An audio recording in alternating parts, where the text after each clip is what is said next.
মুর্শিদাবাদে বাবরি মসজিদে ভিত্তিপ্রস্তর স্থাপন করেছেন হুমায়ুন কবির। রাজ্যের আসন্ন বিধানসভা নির্বাচনের আগে সেই বিষয়টা রীতিমতো বঙ্গ রাজনীতিতে চর্চার অন্যতম ইস্যু হয়ে উঠেছে। তবে শুধু মুর্শিদাবাদেই নয়, এবার দক্ষিণ 24 পরগনাতেও তৈরি হচ্ছে বাবরি মসজিদ। শুনে অবাক হলেন? অবাক হলেও এটাই সত্যি।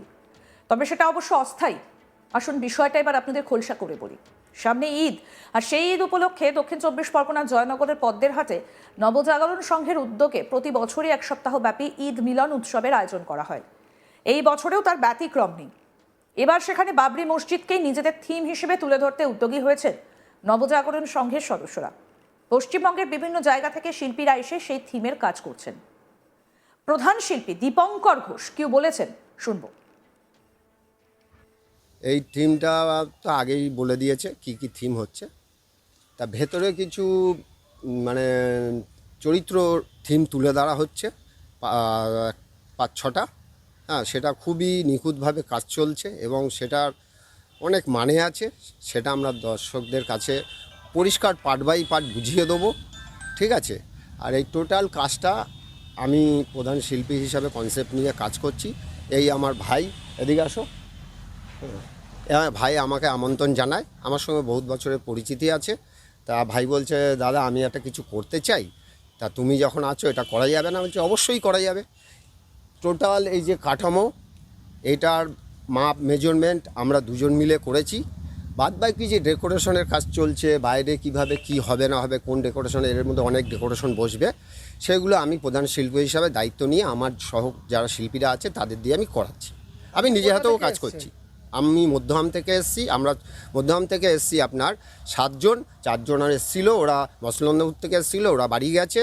আর এখান থেকে 15 জন স্থানীয় বা মানে ছেলেরা আমার সঙ্গে কাজ করছে। ওদের ভালো লেগেছে, ওরা বলছে দাদা আমি তোমার সঙ্গে কন্টিনিউ কাজ করব। শুধু বাবরি মসজিদই নয়, দর্শনার্থীদের জন্য আরও থিমের আয়োজন করা হচ্ছে। থাকছে তাজমহল, লালকেল্লা, ইন্ডিয়া গেট সহ আরও বেশ কিছু আকর্ষণ। আসুন আপনাদের শোনাই উদ্যোক্তারা কি বলছেন। ক্লাবের সভাপতি সুজাউদ্দিন মণ্ডল কি বলছেন শুনবো। এবছর আমরা ঈদ উপলক্ষে আমরা প্রতি বছরের নয় এবছরও আমাদের বাৎসরিক অনুষ্ঠান হিসাবে আমরা পবিত্র ঈদ উপলক্ষে আমরা করতে চলেছি এবছর বাবরি মসজিদ, লালকেল্লা, তাজমহল, ইন্ডিয়া গেট, সেই সাথে ইসলামিক বহু থিমস রয়েছে যেগুলো আমরা দর্শকদের সামনে এবছর তুলে ধরতে চলেছি, যাতে আমরা পবিত্র ঈদ উপলক্ষে দর্শকরা আসে প্রতি বছর আমাদের এই অনুষ্ঠানে, এবং এবছরও তারা আসবে। আমরা আশাবাদী যে আমাদের এই প্রোগ্রাম সেই দর্শকদের উদ্দেশ্যে এবছর আমরা একটু বড় করে করছি। কোন ক্লাবের তরফ থেকে এটা করা হচ্ছে? এটা হচ্ছে পদ্মহাট নবজাগরণ সংঘ। যেহেতু এই ক্লাব আমাদের দীর্ঘ 8 বছর আমরা প্রোগ্রাম দিয়ে আসছি এই ক্লাবের পক্ষ থেকে, এবং এবছরও আমরা একটু বড় করে করছি। এই ক্লাবের উদ্যোগে পদ্মহাট নবজাগরণ সংঘ দীর্ঘ 8 বছরের না, এবছরও আমরা একটু বড় করে বাবরি মসজিদ থেকে শুরু করে লালকেল্লা থেকে বহু কিছু আমরা দর্শকদের সামনে তুলে ধরতে চলেছি। বাবরি মসজিদটা কেন? বাবরি মসজিদ কেন বলি শোনেন। বাবরি মসজিদ হচ্ছে মুসলমানদের কাছে একটা অনেক বড় আস্থার জায়গা। 6 ডিসেম্বর বাবরি মসজিদকে শহীদ করা হয়েছিল। সেই বেদনা, সেই মায়া মমতা প্রত্যেকটা মুসলমানের অন্তরে রয়েছে। আর বাবরি মসজিদ বর্তমান সময় একটা চর্চিত নাম। তো আমরা এটাই চিন্তা ভাবনা করলাম যে বাবরি মসজিদটাকে আমরা মানুষের সামনে তুলে ধরলে দর্শকরা বাবরি মসজিদটাকে এখানে দেখবে, জানবে, বুঝবে, উপভোগ করবে যে হ্যাঁ বাবরি মসজিদ এরকম আমাদের একটি ছিল। তাই এবছর আমরা বাবরি মসজিদটাকে তুলে ধরি। শুধু বাবরি মসজিদ নয়, এখানে আরও বিভিন্ন থিমস, যেমন হচ্ছে লালকেল্লা, ইন্ডিয়া গেট, তাজমহল, তার সাথেও বাবরি মসজিদ আছে, আরও ইসলামিক থিমস আছে। শুধু বাবরি মসজিদটাকে আমরা হাইলাইট করছি না, আমরা সবটাকেই করছি। ক্লাবের কোষাধ্যক্ষ তৈয়াব আলী মোল্লা কি বলছেন শুনবো। অ্যাকচুয়ালি আমার থিম আছে তো এখানে 11 থেকে 12 রকমের থিম তৈরি করা হবে ঈদ উপলক্ষে। হ্যাঁ, 11 থেকে 12খানা আইটেম আছে, যেটা তার মধ্যে আমাদের বাবরি মসজিদ আছে, লালকেল্লা গেট আছে, তাজমহল আছে, ইন্ডিয়া গেট আছে, আরও 5-6 রকমের থিমের কাজ চলছে। মসজিদের ভেতরে থাকবে, মাজারও থাকবে। অ্যাকচুয়ালি এটা করা হয়েছে যে এই মসজিদটা ভাঙার পরে অ্যাকচুয়ালি মুসলমানদের কী বলতে মনে একটা, আমার তো কষ্ট লেগেছে এই কারণে। একটা গোড়ার জিনিস, একটা বাবর মানে বহুত পুরাতন একটা মসজিদ, ওটা ওই মসজিদটা কিন্তু কোনো ভাঙার কোনো গল্পই আসে না। সেই মসজিদটা ভেঙে দিয়েছে, যে কারণে কী বলতো আমাদের মনে ইচ্ছা হলো যে মানুষকে দেখানোর জন্য আমরা একটা বাবরি মসজিদে একটা ইঙ্গিত দেখাবো। সেই হিসাবে আমরা এই জিনিসটা উগিয়ে দিয়েছি। পুরো টোটাল টেক্সচার আমার উদ্যোগে সব কিছু করেছি। আমরাই 3 জন মিলে সিদ্ধান্ত নিয়ে এই জিনিসটা বানিয়েছি। আপনারা কোন ক্লাবের পক্ষ থেকে? পদ্মহাট নবজাগরণ সংঘ ক্লাবের পক্ষ থেকে। মুর্শিদাবাদের বাবরি মসজিদে ভিত্তিপ্রস্তর স্থাপন করেছেন হুমায়ুন কবির। রাজ্যের আসন্ন বিধানসভা নির্বাচনের আগে সেই বিষয়টা রীতিমতো বঙ্গ রাজনীতিতে চর্চার অন্যতম ইস্যু হয়ে উঠেছে। তবে শুধু মুর্শিদাবাদ নয়, এবার দক্ষিণ 24 পরগনাতেও তৈরি হচ্ছে বাবরি মসজিদ। অবাক হচ্ছেন?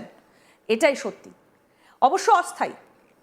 সামনে ঈদ উপলক্ষে দক্ষিণ 24 পরগনার জয়নগরের পদ্মের হাটে নবজাগরণ সংঘের উদ্যোগে প্রতি বছরই এক সপ্তাহব্যাপী ঈদ মিলন উৎসবের আয়োজন করা হয়। এবছরেও তার ব্যতিক্রম নেই। এবার সেখানে বাবরি মসজিদকেই নিজেদের থিম হিসেবে তুলে ধরতে উদ্যোগী হয়েছেন নবজাগরণ সংঘের সদস্যরা। পশ্চিমবঙ্গের বিভিন্ন জায়গা থেকে শিল্পীরা এসে সেই থিমের কাজ করছেন। প্রধান শিল্পী দীপঙ্কর ঘোষ কি বলছেন, আসুন আপনাদের আরেকবার শোনাই। এই থিমটা তো আগেই বলে দিয়েছে কি কি থিম হচ্ছে। তা ভেতরে কিছু মানে চরিত্র থিম তুলে ধরা হচ্ছে 5-6টা। হ্যাঁ, সেটা খুবই নিখুঁতভাবে কাজ চলছে এবং সেটার অনেক মানে আছে। সেটা আমরা দর্শকদের কাছে পরিষ্কার পার্ট বাই পার্ট বুঝিয়ে দেবো, ঠিক আছে। আর এই টোটাল কাজটা আমি প্রধান শিল্পী হিসাবে কনসেপ্ট নিয়ে কাজ করছি। এই আমার ভাই, এদিকে আসো। হ্যাঁ, ভাই আমাকে আমন্ত্রণ জানায়, আমার সঙ্গে বহুত বছরের পরিচিতি আছে। তা ভাই বলছে, দাদা আমি একটা কিছু করতে চাই, তা তুমি যখন আছো এটা করা যাবে না? বলছে অবশ্যই করা যাবে। টোটাল এই যে কাঠামো, এটার মাপ মেজারমেন্ট আমরা দুজন মিলে করেছি। বাদ বাকি যে ডেকোরেশনের কাজ চলছে, বাইরে কিভাবে কি হবে না হবে, কোন ডেকোরেশন, এর মধ্যে অনেক ডেকোরেশন বসবে, সেগুলো আমি প্রধান শিল্পী হিসাবে দায়িত্ব নিয়ে আমার সহ যারা শিল্পীরা আছে তাদের দিয়ে আমি করাচ্ছি। আমি নিজে হাতেও কাজ করছি। আমি মধ্যহাম থেকে এসেছি, আমরা মধ্যহাম থেকে এসেছি আপনার 7 জন, 4 জন আর এসেছিলো, ওরা মসলন্দপুর থেকে এসেছিলো, ওরা বাড়ি গেছে। আর এখান থেকে 15 জন স্থানীয় বা মানে ছেলেরা আমার সঙ্গে কাজ করছে। ওদের ভালো লেগেছে, ওরা বলছে দাদা আমি তোমার সঙ্গে কন্টিনিউ কাজ করব। তবে শুধু বাবরি মসজিদই নয়, দর্শনার্থীদের জন্য আরো থিমের আয়োজন করা হচ্ছে। থাকছে তাজমহল, লালকেল্লা, ইন্ডিয়া গেট সহ আরো বেশ কিছু আকর্ষণ। কি বলছেন উদ্যোক্তারা? ক্লাবের সভাপতি সুজাউদ্দিন মণ্ডল কি বলছেন, তার বক্তব্য শুনব। এবছর আমরা ঈদ উপলক্ষে আমরা প্রতি বছরের নয় এবছরও আমাদের বাৎসরিক অনুষ্ঠান হিসাবে আমরা পবিত্র ঈদ উপলক্ষে আমরা করতে চলেছি এবছর বাবরি মসজিদ, লালকেল্লা, তাজমহল, ইন্ডিয়া গেট, সেই সাথে ইসলামিক বহু থিমস রয়েছে যেগুলো আমরা দর্শকদের সামনে এবছর তুলে ধরতে চলেছি, যাতে আমরা পবিত্র ঈদ উপলক্ষে দর্শকরা আসে প্রতি বছর আমাদের এই অনুষ্ঠানে, এবং এবছরও তারা আসবে। আমরা আশাবাদী যে আমাদের এই প্রোগ্রাম সেই দর্শকদের উদ্দেশ্যে এবছর আমরা একটু বড় করে করছি। কোন ক্লাবের তরফ থেকে এটা করা হচ্ছে? এটা হচ্ছে পদ্মহাট নবজাগরণ সংঘ। যেহেতু এই ক্লাব আমাদের দীর্ঘ 8 বছর আমরা প্রোগ্রাম দিয়ে আসছি এই ক্লাবের পক্ষ থেকে, এবং এবছরও আমরা একটু বড় করে করছি। আরও আপডেট পেতে দেখতে থাকুন আজ তাক বাংলা। সাবস্ক্রাইব করুন, নোটিফিকেশন পেতে বেল বাটন অপশন প্রেস করুন।